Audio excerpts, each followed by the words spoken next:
Welcome to this trip through one of the most disturbing cases in history. There are places where the past never stops, where secrets move from one generation to the next like shadows that won't go away. In West Virginia's Appalachian Mountains, there's a story that can't be explained in any logical way. It still echoes through the valleys like a ghostly whisper.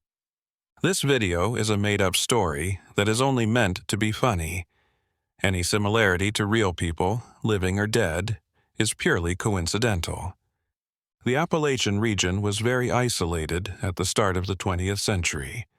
There were only basic trails for roads, families lived by their own rules and customs, and communication with the outside world was hit or miss. West Virginia had a reputation as a place where the old and the new clashed, where traditional beliefs lived alongside the industrial progress that was starting to dig up its mountains. People thought they knew everything about everyone else in their small communities, which were connected by blood ties that went back hundreds of years. The Crowley family moved to a remote property in this area, which was surrounded by thick forests and miles of rough road from the nearest village. The house was old and made of dark wood that had turned gray over time. The narrow windows looked like eyes watching anyone who came near. The Crowleys stayed away from their neighbors and only came to town when they had to. When they did, they always had closed faces and few words. People said the family was hiding things and that something was wrong on that remote property, but in places where privacy was important, no one asked too many questions. The head of the family was a strong woman with gray hair that was always tied back in a tight bun. Her piercing gaze seemed to be able to read people's minds. Her husband didn't say much. His broad shoulders were bent from hard work, and his hands were calloused and scarred, telling stories he never told. They lived with other adults in the family, and they all shared the heavy silence that hung over the property like a thick fog. People in the village changed the way they spoke when they talked about the Crowleys. There was respect, but there was also something darker, like fear or the knowledge that some things were better left buried. People started talking about things in 1904. People whispered stories at the church doors and stopped talking when strangers came up. They talked about strange lights on the Crowley property in the early morning and sounds that echoed through the forest when it was darkest. Some people said they saw strange movements, like shadows carrying something heavy through the trees. Others talked about the smell, that sharp smell that sometimes came down from the mountains when the wind blew the right way. But no one looked into it. No one was brave enough to go up that dirt road to the property and ask direct questions. The Crowleys went about their business as if nothing had happened. They went to the local fair, bought things, said hello to each other, and then went back to their mountains. The matriarch had a look that made people not want to ask questions. Her husband always walked a few steps behind her, like a silent shadow that said, "Don't bother us, and we won't bother you." Everyone followed this unspoken rule, even when the rumors got worse and some people started to avoid that road at dusk. The Crowley estate covered a lot of rough land where the forest grew thick and closed in. Even at noon, the tall pines blocked the sun, making it feel like it was always twilight. This gave the place a strange, otherworldly feel. The ground wasn't flat. It had natural dips and rock formations that looked like they held ancient secrets.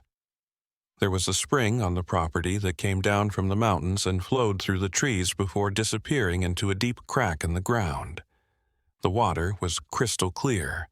Even in the driest summers, when water was hard to come by, the locals stayed away from that spring. They said there was something off about that place, but they couldn't put their finger on it. The main house was on top of a hill, which was a good place to see anyone coming. It was a strong building that could handle the harsh winters in the Appalachian Mountains. It had stone chimneys that let out smoke all day and night. There were smaller buildings all over the property, like satellites. There was a big, dark barn, a shed with doors that were always locked, and a stone building that looked too old to have been built by the Crowleys. These buildings made the mystery even more complex. What were all those enclosed spaces for? Why did a family need to protect something so badly? The seasons came and went, but the Crowleys' routine stayed the same. In the fall, when the leaves turned red and gold, they gathered wood for the winter. The smoke from their chimneys was almost the only sign of life on the property in the winter. In the spring, they worked the land with quiet determination. In the summer, they stayed even more hidden, as if the heat made them want to be alone even more. There was something strange about how consistent this was. The Crowleys stayed on the sidelines while other families in the area interacted, visited each other, and went to community events. They chose not to be a part of the society they saw. A traveler went through the area in 1905. He was a middle-aged man who sold tools, fabrics, and news from the outside world as he traveled through the Appalachians. He stopped in the village and stayed at the local inn for a few days. Of course, people talked about other cities and the news about how things were going in the country. He said that he had seen the Crowley property while traveling. He talked about how the place made him feel like something wasn't right. He said he saw it from a distance, hidden among the trees, and saw strange movements, people going in and out of secondary buildings with things he couldn't identify. The way they moved, always looking around and not talking, made it seem like they were doing a certain ritual. The people in the village listened to what he said with blank faces.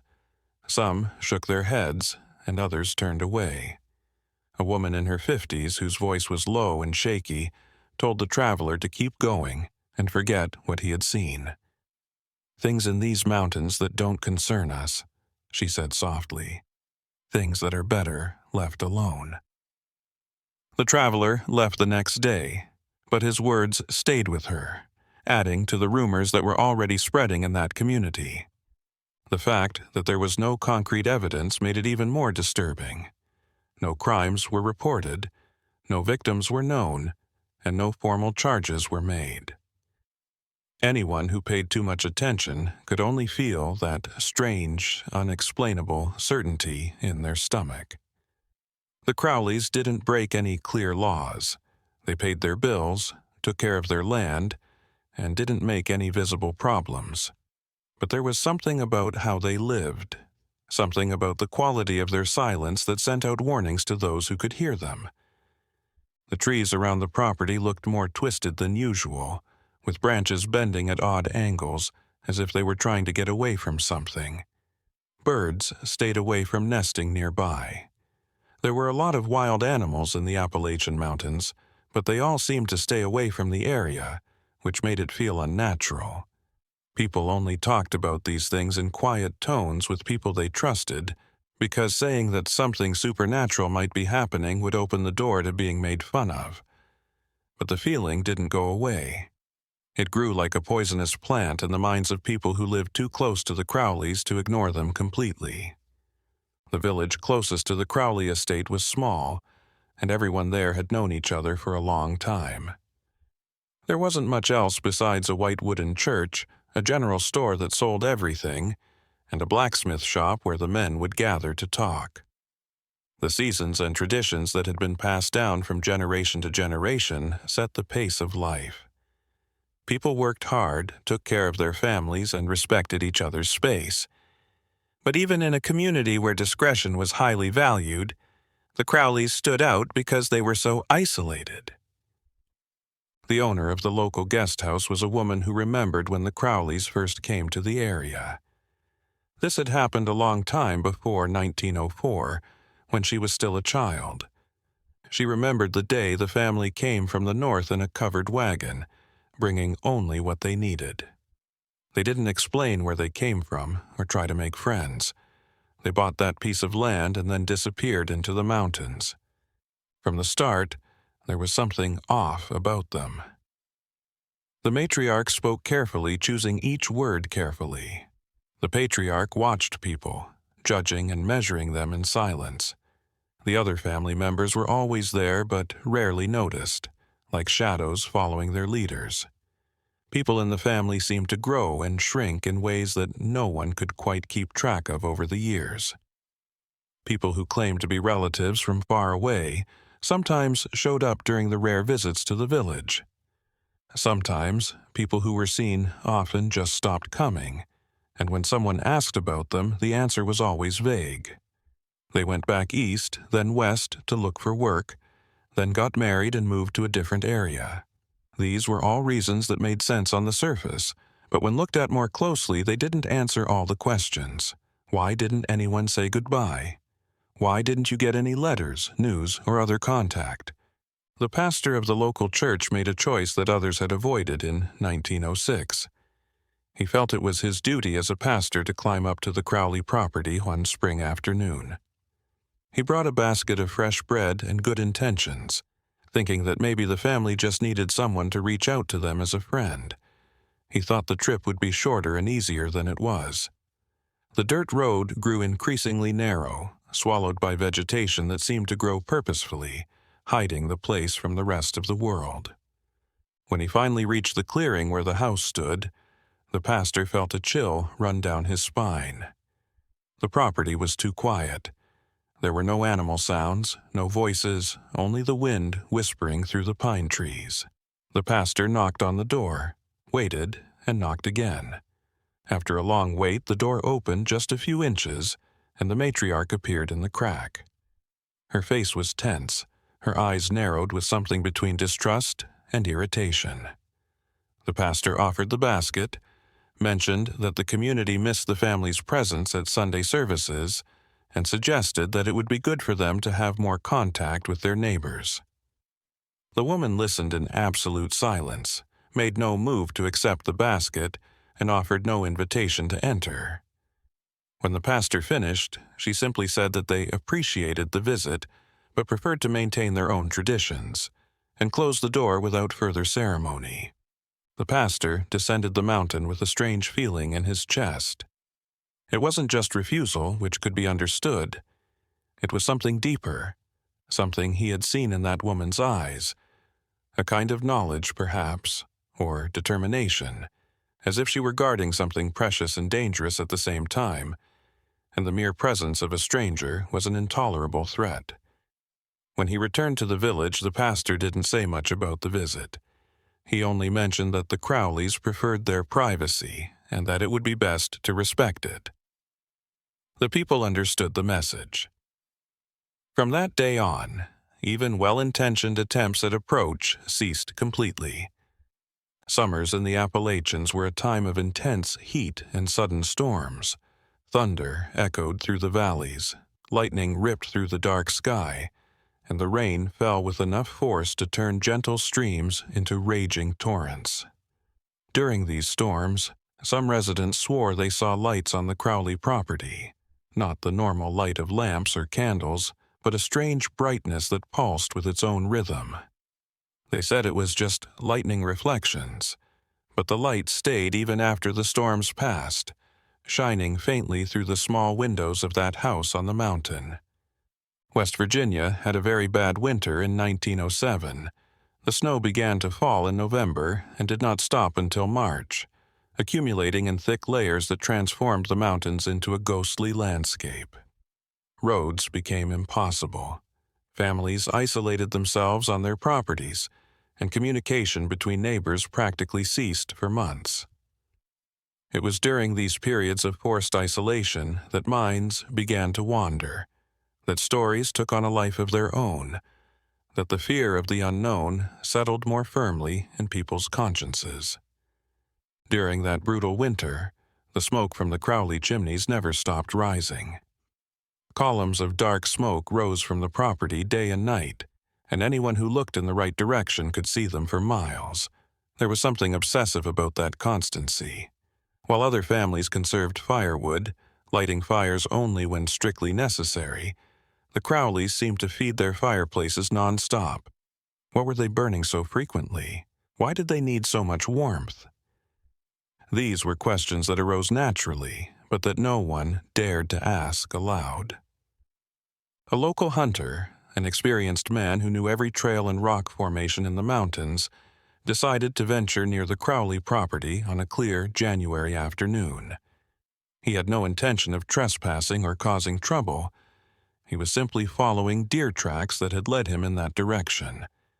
The snow was deep, reaching his knees in some places, and the effort of walking through that terrain was considerable. When he finally reached a rise that offered a partial view of the property, the hunter stopped to catch his breath and observed the scene below. What he saw disturbed him in a way he couldn't fully explain.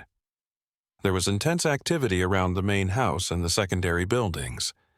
Several people moved through the snow, carrying objects from one place to another, working with an urgency that seemed strange considering the extreme cold. The hunter could see steam coming out of their mouths with every breath, but they didn't seem to mind the cold that would make anyone else shiver in a few minutes. They worked in coordinated silence, each seeming to know exactly what to do without needing words. The hunter was most interested in one of the secondary buildings, which was a stone structure that was partially buried in the ground. The door was open, a rare occurrence, and he could see faint light coming from inside. People entered and left the place regularly, always carrying something, always with concentrated expressions. The hunter felt a strong urge to get closer, to try to understand what was happening, but something deeper, some survival instinct, kept him where he was. He observed for a few more minutes, then silently returned the way he had come, leaving the Crowley property behind. When he recounted his experience in the village weeks later, when winter finally began to loosen its grip, his words were met with a mixture of fascination and apprehension. The blacksmith, a practical man who normally didn't listen to speculation, admitted he had his own doubts about the Crowleys. He mentioned that they bought tools and materials in quantities that seemed excessive for a property of that size: pickaxes, shovels, thick chains, instruments that could have multiple uses but which together suggested some kind of heavy, continuous labor. What were they building? What were they digging up? The rocky Appalachian land wasn't easy to work on, so any big project would take a lot of work and determination. The general store owner added her own observation.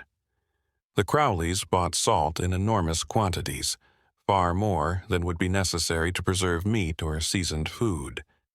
They also acquired lime, a substance used in construction but which had other applications she preferred not to speculate on aloud.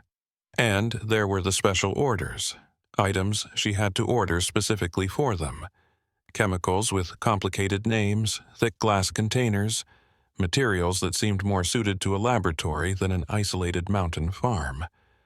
The village doctor, one of the few formally educated men in the region, offered a different perspective. He had never been called upon to treat anyone from the Crowley family. Not one Crowley had ever asked for his help in the decades he lived there, even though he treated fevers, broken bones, childbirth problems, and all the other problems that the people there had.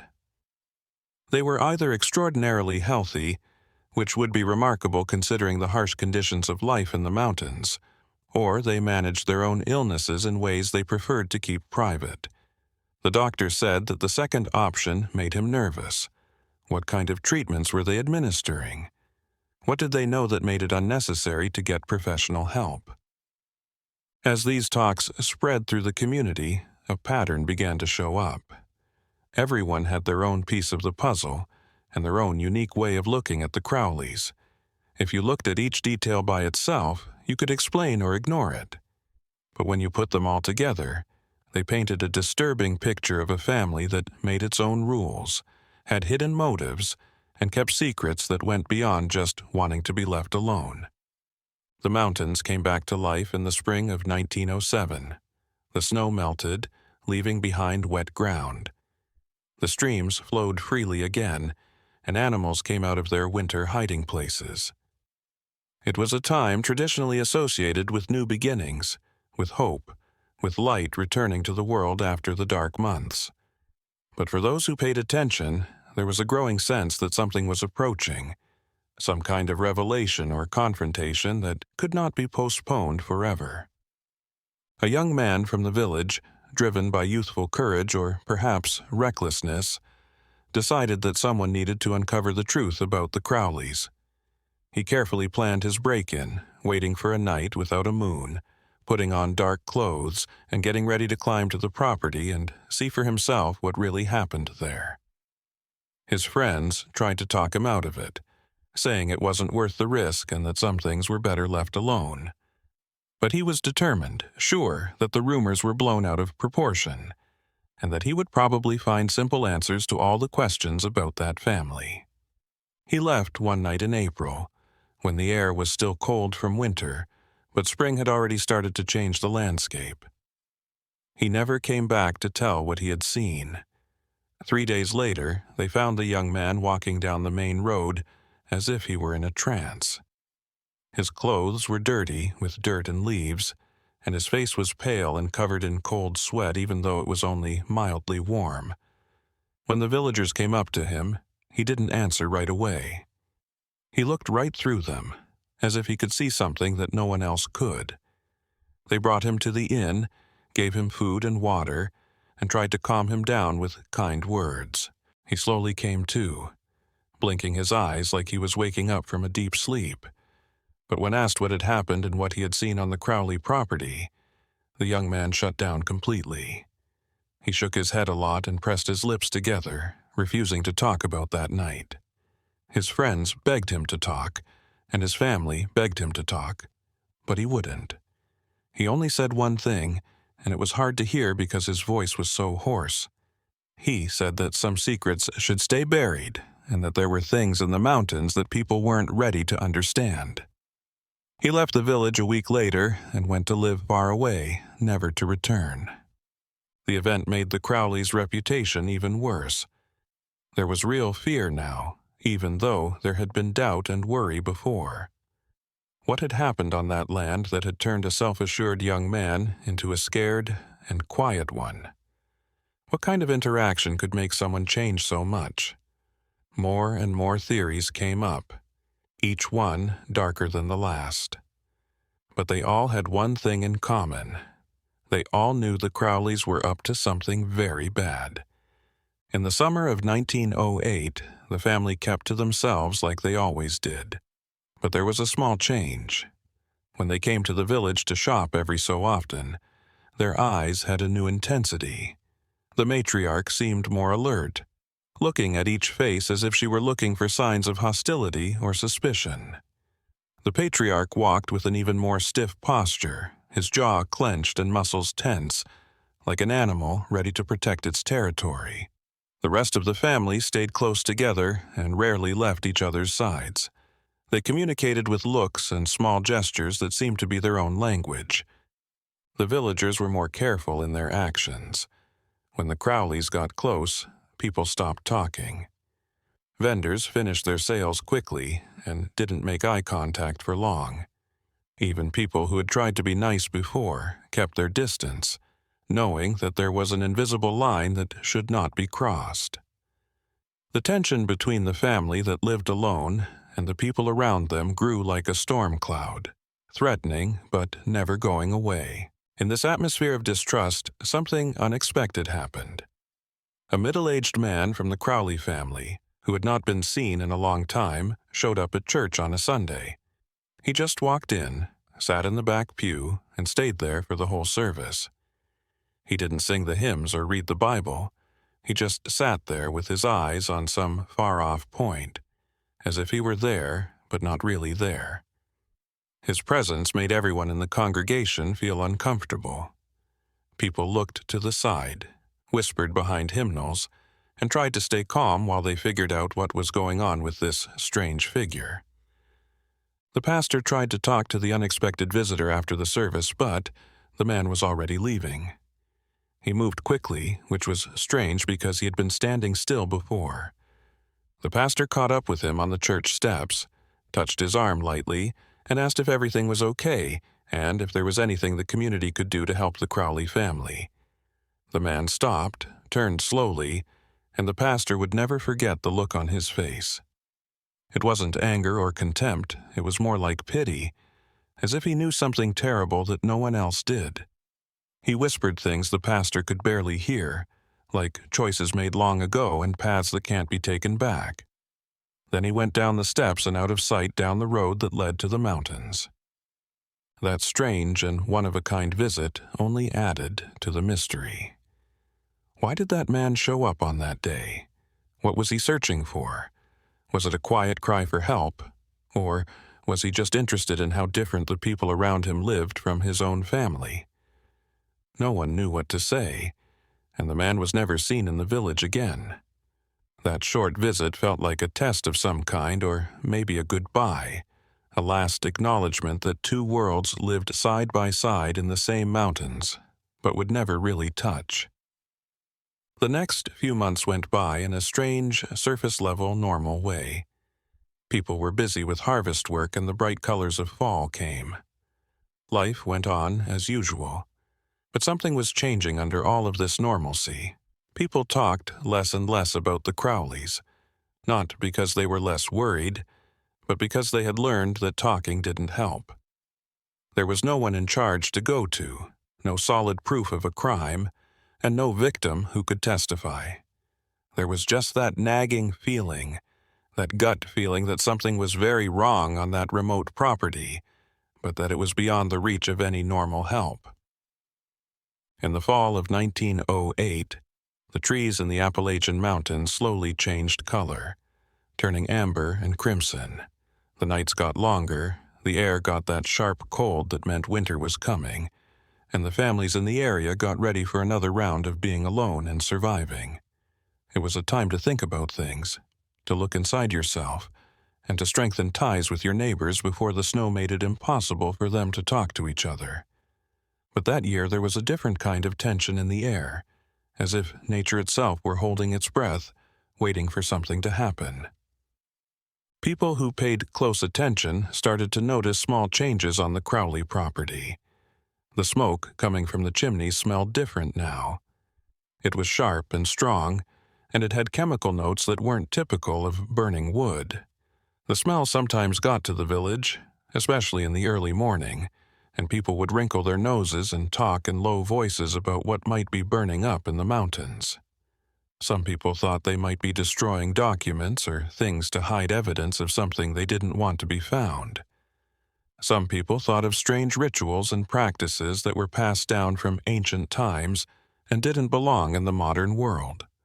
A farmer who lived next to the Crowley property but had to walk through miles of thick forest to get there said he heard strange noises at night.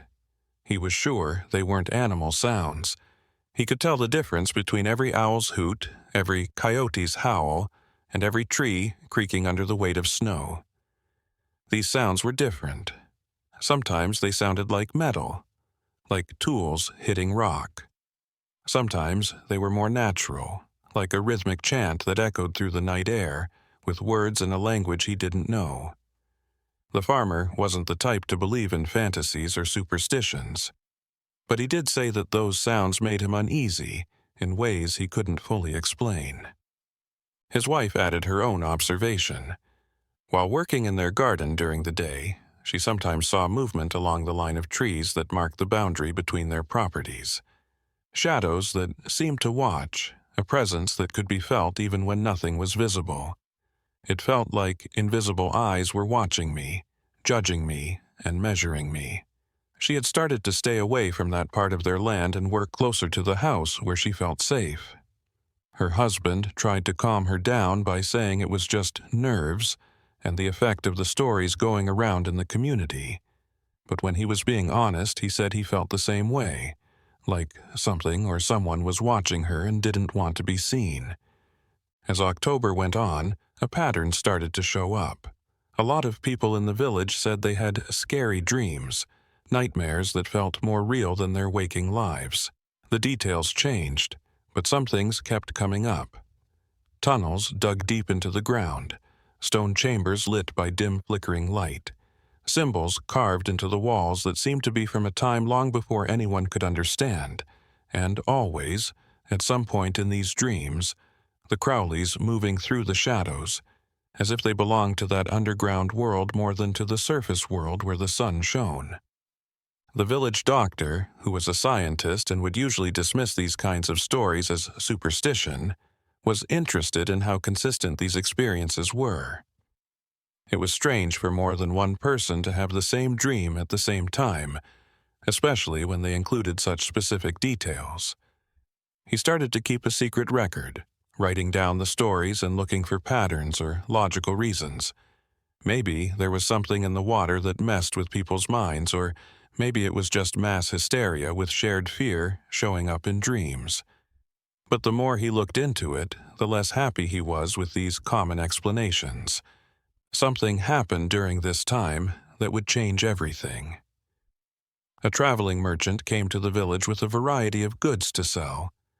This was different from the merchant who had come through the area years before. He was a happy man who told stories and made people laugh. He had no idea how tense the community was.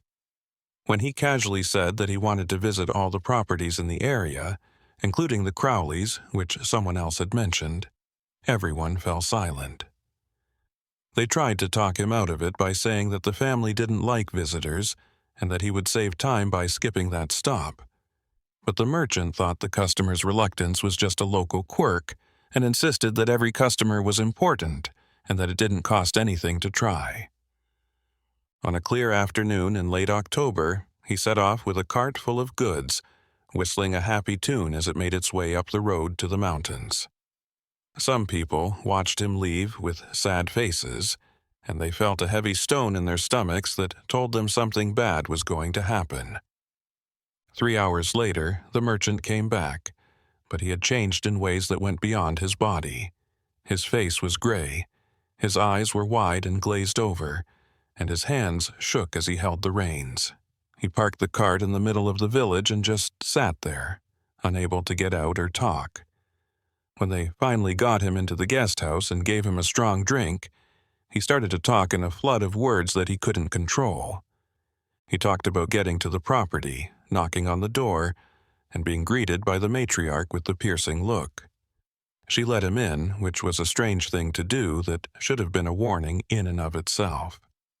The house was dark even during the day because heavy curtains blocked the light and candles only lit up a small area. There was a strange smell in the air, like burnt herbs, and something metal that made my eyes hurt. Everyone in the family was in the main room, sitting in a circle and staring at him with the same look of calculated interest. The merchant started his usual speech, showing off his goods and trying to be funny, but the words died in his throat when people looked at him. There was no open hostility, but there was something worse.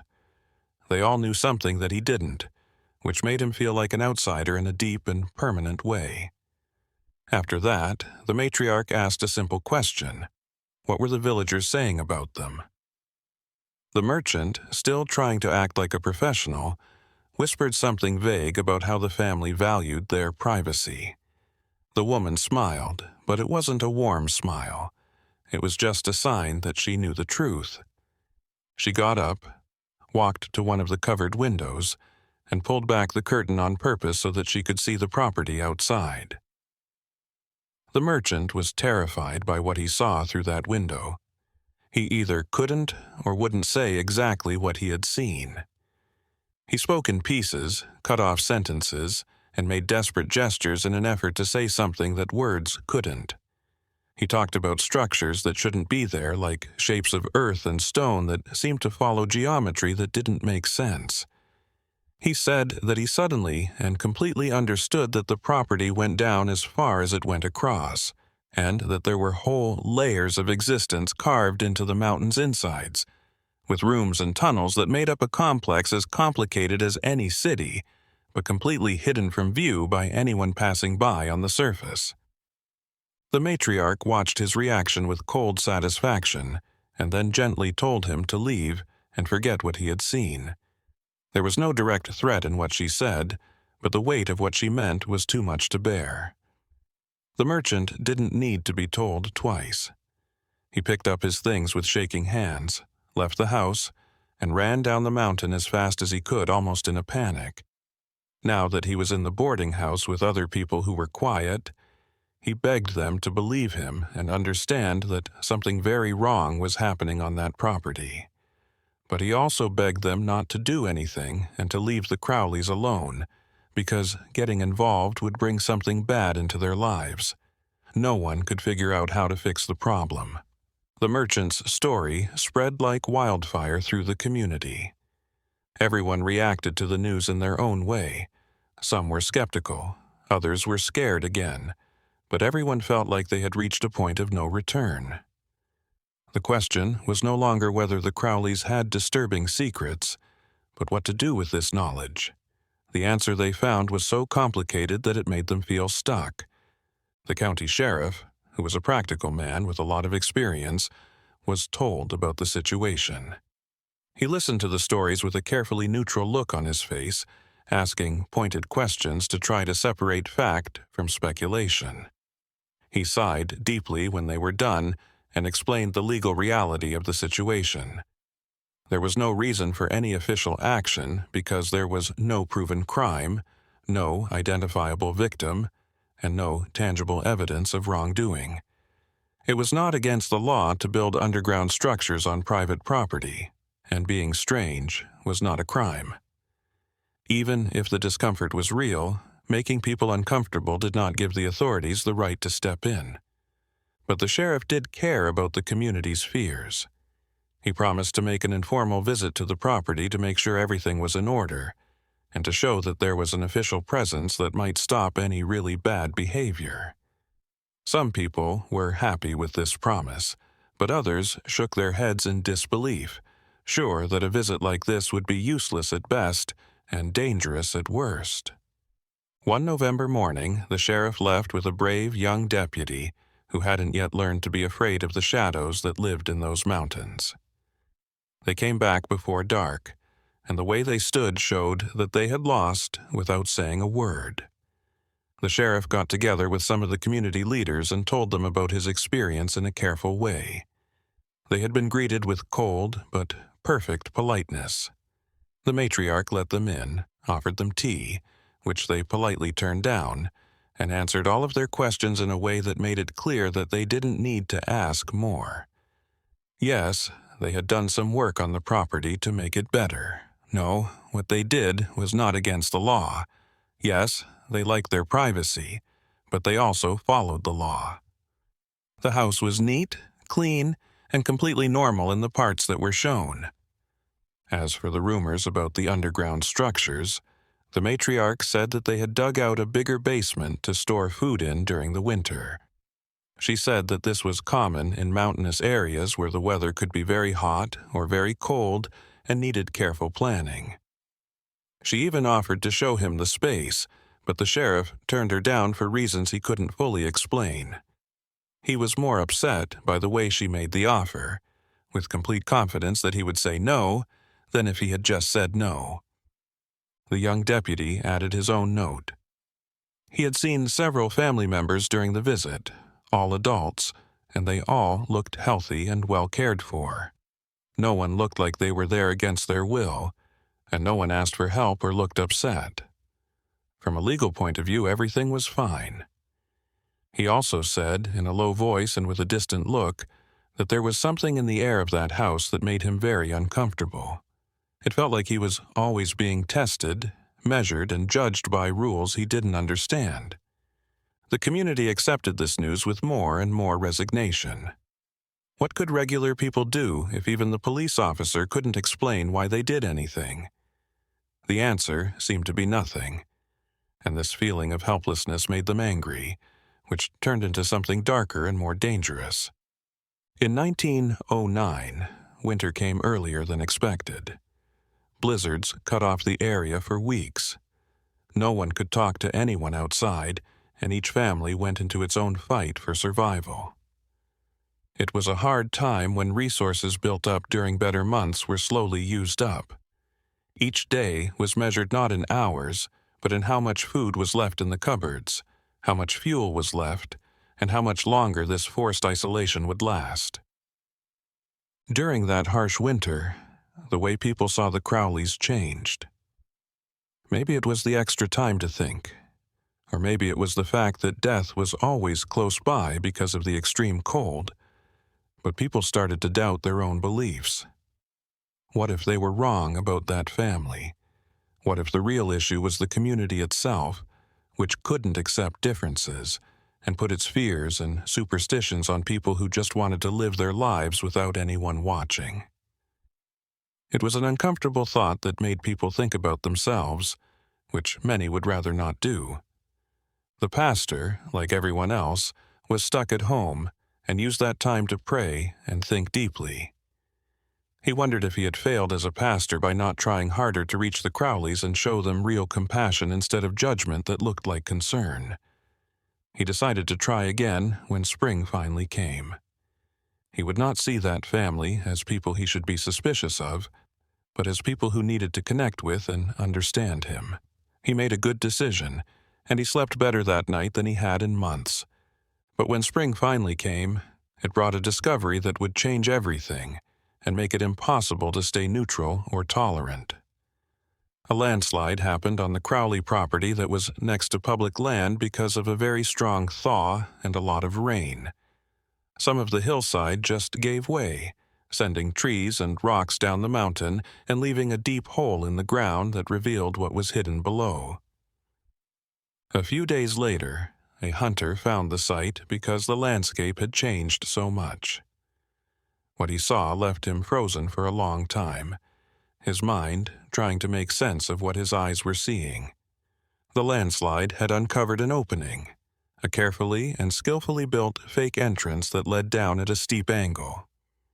It was clear that it was made by people and not a natural formation. The size of it suggested that it had taken years, maybe decades, to design and build. The hunter did not go through that hole. Even from a distance and in broad daylight, that hole in the ground made me feel a deep fear, like an instinctive warning that some places were not meant for people to explore. He carefully marked the spot and went back to the village with news that would change everything. The news of the discovery spread through the village faster than any other rumor. This time, it wasn't vague guesses or feelings that couldn't be explained. It was something real, something you could see and touch, something you couldn't ignore. An artificial entrance that was revealed by the movement of the earth, as if nature had decided it was time to show what had been hidden for so long. The sheriff was told right away, and for the first time since the whole thing started, he had a good reason to look into it. The landslide damaged public property, and there were good reasons to worry about the safety of the buildings and possible violations of building codes. They quickly put together an expedition that included the sheriff, his deputy, the village doctor who offered to go with them if they needed help, and 2 other brave and smart men. They left at dawn on an April day with lanterns, ropes, and a mix of determination and fear that made them unusually quiet. It took about 2 hours to hike to the landslide site, which was still wet and dangerous from the recent thaw. Even the most doubtful people in the group felt a chill run down their spines when they got to the opening.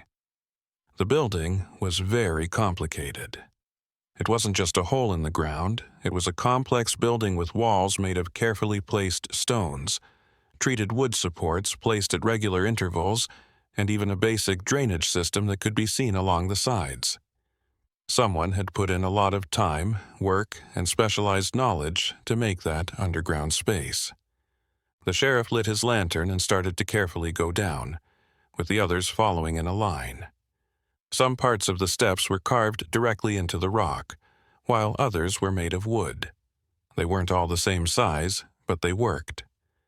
As they went down, the temperature dropped and the air became heavier, filled with moisture and the smell of old earth. The walls shone faintly because water was leaking through cracks in the stone. The patterns that formed under the flickering lantern light looked almost planned. After going down about 30 meters, the tunnel opened up into a bigger room. The space was impressive, with an arched ceiling held up by thick beams, a surprisingly flat floor, and a number of passages that led off in different directions. There were marks on the walls, like carved symbols that none of them knew what they meant, and geometric patterns that looked like they had a purpose other than just looking nice. The doctor, who knew a little about ancient history, said that they looked like very old writings, maybe even older than known civilizations. But the things that stood out the most were the things that were left behind. Excavation tools neatly lined up along a wall, metal and glass containers holding things that no one could identify, thick books bound in leather with yellowed pages covered in dense handwriting in a language they couldn't read. There was also basic furniture, like a long table with simple chairs around it and shelves full of books and other things whose purpose wasn't clear right away. The group got more careful as they explored, splitting up to look at the different ways out of the main room. Each tunnel opened up to more rooms, some of which were small and seemed to be for storage, while others were big enough to hold a lot of people. It was like finding a whole city hidden under the mountain, with a complicated network of rooms and hallways that went far beyond what anyone thought was possible. The young deputy found something very disturbing in one of the side rooms. There were hundreds of carefully preserved books on the walls of this library or archive. He opened one of the books at random and found diaries written in Old English that were decades old. He started to read an entry, and the words bothered him in ways he couldn't quite put into words. The author wrote about knowledge that is not allowed, about things that modern society has banned and forgotten, and about how important it is to keep old traditions safe from people who don't understand their value. The doctor found what looked like a primitive lab in another part of the building. He saw some medical equipment he recognized, like old but well-maintained surgical tools and jars with specimens preserved in clear liquids. There were also things he didn't know what they were for, like devices whose purpose was unclear, and diagrams on the walls of the human body with dots and lines that didn't match any anatomy he had studied. It was a strange mix of real science and something else that seemed to be in the middle of medicine, and something else entirely. The sheriff, on the other hand, had found a room that was clearly used for meetings or ceremonies. There were stone benches arranged in a circle around a raised central area in the middle of the room. There were lots of different patterns on the floor of this central area, like circles within circles and letters and symbols in a strange alphabet. There were pieces of candles left over, and many of them had melted into shapes that looked like they had been used many times over the years. There were faded paintings on the walls of this room. Some showed people in ritual poses, others showed night skies with constellations drawn with perfect accuracy, and still others showed creatures or beings that seemed more like they belonged in mythology than in real life. They were all in awe of the space and felt like they had found something much bigger and older than they had thought. Then they heard a sound in the distance. There were many sets of footsteps echoing from somewhere deeper inside the underground complex. The Crowleys knew that people were coming to see them. The group instinctively came together, hearts racing and lanterns raised, getting ready for a fight they had all been avoiding for so long. But the footsteps stopped short of getting to them. There was a moment of complete silence, and then a voice echoed through the tunnels. It was the matriarch, and her voice was calm but full of power. She talked like she was giving a lecture to really dumb students, saying that they had broken the law by going on private property, and that the complex was completely within the family's property lines. She admitted that the opening made by the landslide was technically on public land, but it was only the small outer part of a much larger system that was still completely legal for them to use. The sheriff tried to make his case by bringing up safety issues, questions about the purpose of those structures, and the community's right to know what was going on around them. The matriarch's voice was cold and patient as she explained that her family had lived there for generations, keeping traditions and knowledge that went back before the country was even founded. They didn't have to explain to anyone why they lived the way they did, what they studied, or what they believed. They had the right to complete privacy as long as they didn't hurt anyone and followed the laws of the land. It was an argument that, no matter how disturbing it was to admit, had a strong legal basis. The doctor asked directly what that place was for, what books and tools they had found, and what ceremonies had clearly taken place in those deep chambers. It took a long time for the answer to come. When the matriarch spoke again, her voice had a hint of sadness or maybe pity in it.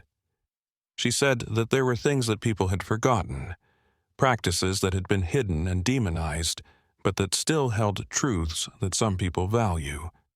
Her family was in charge of these customs, nothing more and nothing less.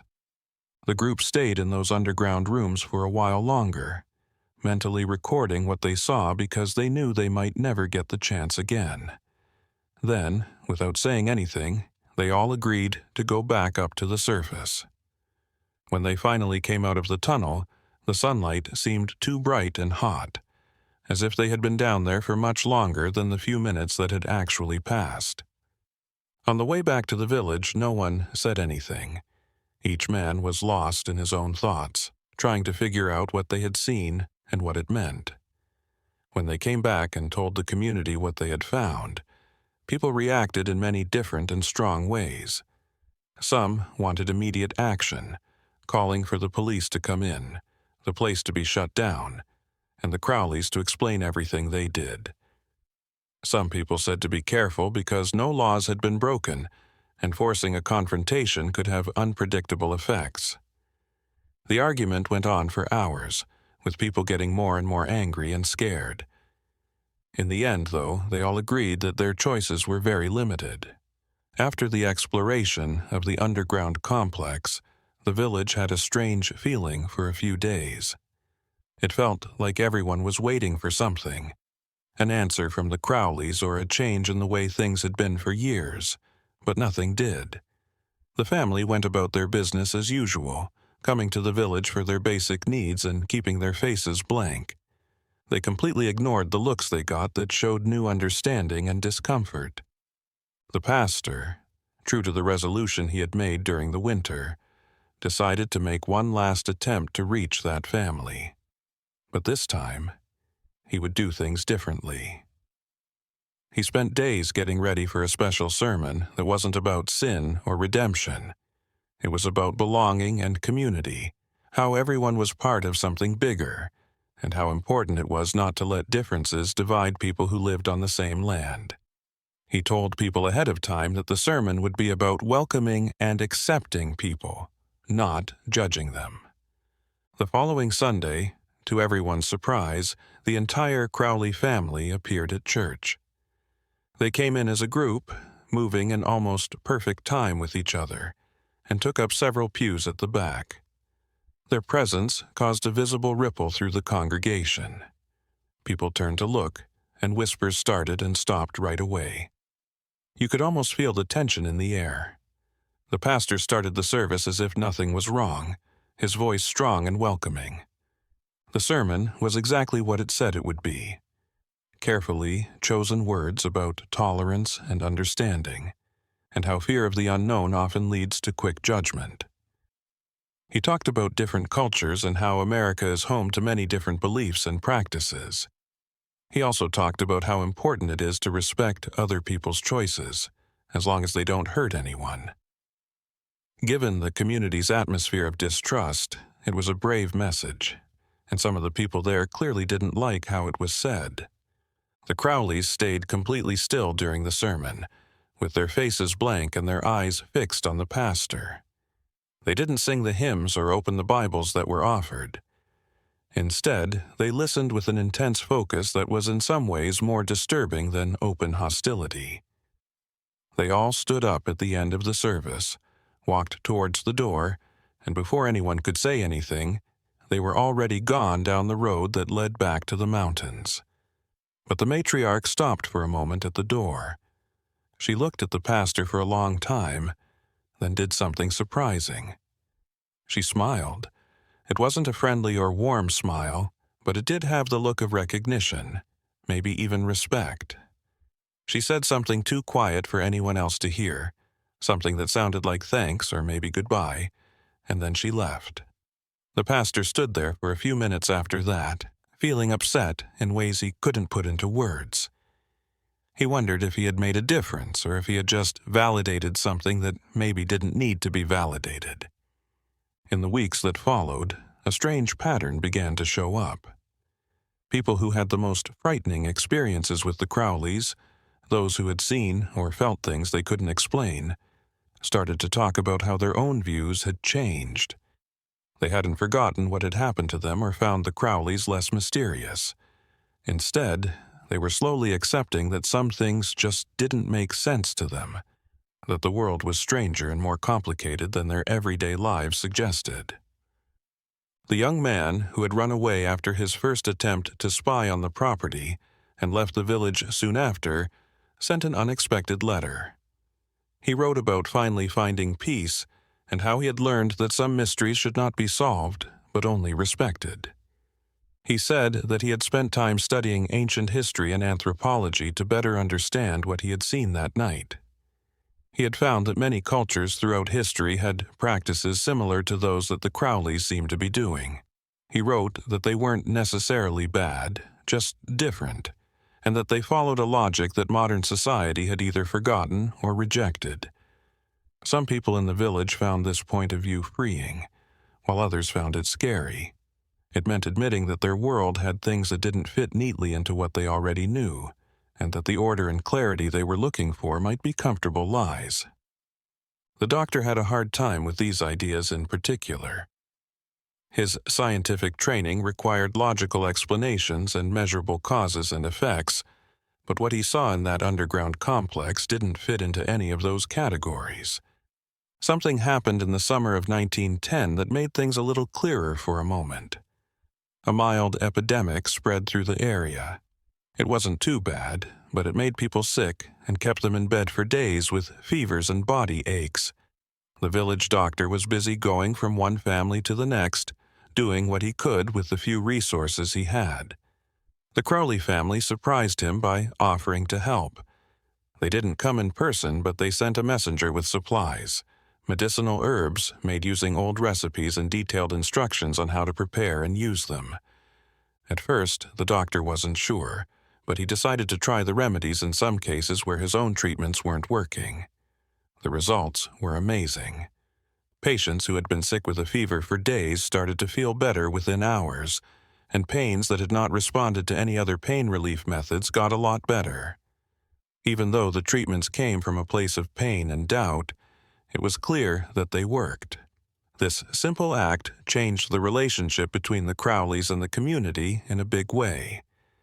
It didn't answer all of their questions or solve all of their problems, but it did show that no matter what their beliefs or practices were, there was a way for them to help others. It was a partial humanization, a reminder that even though things were strange and secret, there were still people who felt some responsibility toward their neighbors, even if they were far away. The Crowleys themselves eventually sealed the entrance that the landslide had opened up again. They hired people from another area who didn't know the stories to fill the tunnel with dirt and rocks, making the hillside look like it did before. There were many ways to look at the gesture. Maybe it was just a matter of protecting their privacy, or maybe it was a way of saying that boundaries had been crossed, that some secrets had been revealed too much, and that balance needed to be restored. The seasons kept going around and around. Life in the Appalachian Mountains stayed pretty much the same as summer turned into fall, and fall turned into winter. The Crowleys stayed on their private land, keeping their secrets and following their old ways. The people who lived nearby learned to live with this strange presence, though not always comfortably. They accepted that they didn't have to understand everything in order to deal with it. There were still times when people felt uneasy, still nights when they looked at the mountains and saw those strange lights flashing, and still times when the wind brought smells or sounds that were hard to explain. But the sense of urgency had faded, and the feeling of an impending crisis had also faded. What was left was an uncomfortable but workable coexistence between two worlds that shared the same physical space but had very different rules. Over the next few years, the Appalachian region of West Virginia slowly changed. The world outside was changing quickly. New technologies, ideas, and ways of life were slowly making their way into even the most remote communities. Roads were made better, making it easier to get from one village to another. Telegraph lines started connecting places that had been very isolated before. Even those mountains that seemed to be outside of time were starting to feel the unstoppable and unending pace of modernity. But the Crowley property stayed the same, even as everything else changed. The Crowleys kept living the same way they always had, even though other families changed how they farmed, put in electricity when it came to the area, and bought cars to replace horse-drawn carts. Their chimneys still let out smoke all the time, their land was still farmed the same way, and they were still only present in the village for practical reasons, never for social or community reasons. A new generation of young people was starting to grow up in the village. They didn't have any direct memories of the most upsetting events from the past few years. The Crowleys were just a strange family living in the mountains to them. The elders told stories about them, but they weren't a threat or something to worry about all the time. It was interesting to see how fear and suspicion could fade over time, and how even the most mysterious things could become boring with time. The original pastor, who was now older and a little more bent by the years, often thought about the whole thing. He had spent so much time trying to figure out the Crowleys, trying to find a way to get in touch with them or keep his community safe from them, depending on how he felt at the time. But now that he was almost done with his own journey, he was starting to see bigger patterns and lessons. Maybe the real problem was never with the Crowleys themselves, but with how people handled things they couldn't fully understand or control. Something happened in 1915 that no one saw coming. The head of the Crowley family, that strong woman who had been the face of the family for so long, died. The news got to the village through the usual business and practical means. Even for people who lived far away from normal society, there were things that needed to be done, like getting the body ready, making arrangements, and following the law. It was a very special event at the funeral. The family took the body to the local cemetery, which hadn't been allowed so close to the community in decades. The ceremony was strange because it included both traditional Christian elements and things that were clearly taken from other traditions. There were chants and languages that no one understood, symbols drawn in the air, and ritual gestures that seemed to mean a lot to the people who were doing them, even if they didn't make sense to people watching. The family members' real feelings were what stood out the most. The villagers saw the Crowleys as whole people for the first time. They could feel grief and loss, and their strange practices and self-imposed isolation couldn't break the bonds that tied them together. The matriarch had been a pillar, an anchor that held the whole structure together. Without her, there would be a void that would change the way everything worked. After the matriarch died, small changes started to happen. The smoke from the chimneys stopped coming as often, and visits to the village became even less common. People felt like something was coming to an end, like a cycle was coming to an end. Some family members started to leaving the property for places they didn't know about. They spread out across the country in ways the family had never done before. There were no big announcements or formal goodbyes. People just stopped showing up, and it became clear over time. The patriarch, who was now old and clearly sad about losing his lifelong friend, had become even more ghostly. He moved like he was carrying an invisible weight the few times he was seen. His shoulders were more hunched than ever, and his eyes were fixed on horizons that only he could see. People thought that the family was falling apart without the matriarch's organizing power, and that the reason they had stayed together for so long was fading away without that central leadership. The property was put up for sale in 1918. The news shocked the community, not because it was unexpected, but because it confirmed what many had begun to suspect. The Crowleys were leaving behind decades of history, mystery, and speculation. The patriarch had died peacefully in the winter, and the few family members who were still alive had decided it was time to move on. There were no answers to the hundreds of questions that still needed to be answered. It just ended, like so many things do, not with a big bang, but with a quiet whisper. For years, the property was empty. People didn't want to buy it, not because of the price, but because of the weight of its past. There was something about that land that made people not want to be interested in it, as if it held the memories of everything that had happened there. All the secrets that had been kept, all the rituals that had been performed, and all the knowledge that had been so carefully protected. The buildings started to fall apart, with wood rotting and stones crumbling. Nature slowly took back what had been temporarily controlled by people. The underground complex, which is probably still there, became a local legend. Some of the more daring kids sometimes said they had found other entrances, explored tunnels that ran for miles under the mountains, and seen rooms full of artifacts and old writings.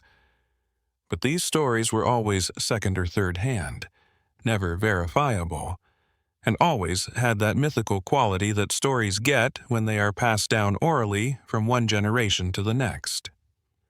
The village doctor, who was now old, kept a notebook where he wrote down everything he had seen and done over the years.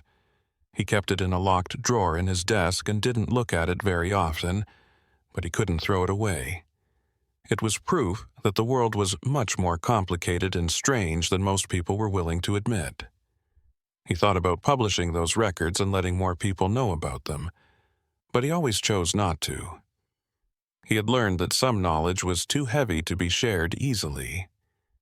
Years went by, turning memory into history and history into legend. In those early years of the 20th century, it would have been hard to imagine that the village would grow, modernize, and eventually connect to the rest of the world. New people moved in, people who had nothing to do with the past events and didn't know the stories that had haunted the community for so long. Eventually, the Crowley estate was bought and developed. The old buildings were torn down, and new ones were built without any thought for the history that was buried beneath their foundations. But the stories lived on for those who remembered, for the families who lived through those strange and scary years. People told them in low voices, usually late at night, and often with a warning that they shouldn't talk about these things. They talked about the family that lived by its own rules, kept old knowledge alive in a world that was quickly forgetting its past, and showed that real mystery could still exist, even in a time when people were becoming more rational and enlightened. What really went on at that place in the West Virginia mountains? What kinds of things went on in those underground rooms? What information did those books in languages that are no longer spoken keep? These questions have never been answered definitively, and maybe that's the most important lesson of the whole story, that not everything can or should be fully explained, and that the world keeps its secrets even when we think we've shed light on every dark corner. The Appalachian Mountains are still there, old and unchanging, holding memories of everything they have seen over the years. Beneath their surface, perhaps tunnels and chambers still exist, waiting to be rediscovered. Perhaps traces remain of the strange and secret lives that were once lived there. Or perhaps it has all crumbled, reabsorbed by the earth, leaving only shadows and whispers of something that once existed but is now beyond recovery. What remains is the story itself. A narrative of mystery and isolation, of difference and misunderstanding, of a community struggling to define its boundaries and its identity against a presence that challenged both. It is a story about being afraid of the unknown, but also about how strong people can be, and how they can get along even when they don't fully understand each other. It serves as a reminder that the past is never as far away as we think it is, and that the choices and actions of people who came before us still affect us today. People in our world like to think they have answers for everything, and that rational and scientific explanations can clear up any mystery. But stories like this remind us that there will always be dark places where reason doesn't fully reach, and lives that follow rules we don't know or understand. And maybe that's not such a bad thing after all. Maybe we need mystery. Places where we don't know what's going on that remind us of how much we don't know and probably never will. And if you've gotten this far in this journey through one of the strangest stories in the American mountains, you might want to subscribe to the channel. Please leave a comment and let us know what you thought of this dark story. Until the next story, where we will keep looking into the mysteries that live in the most remote places and times.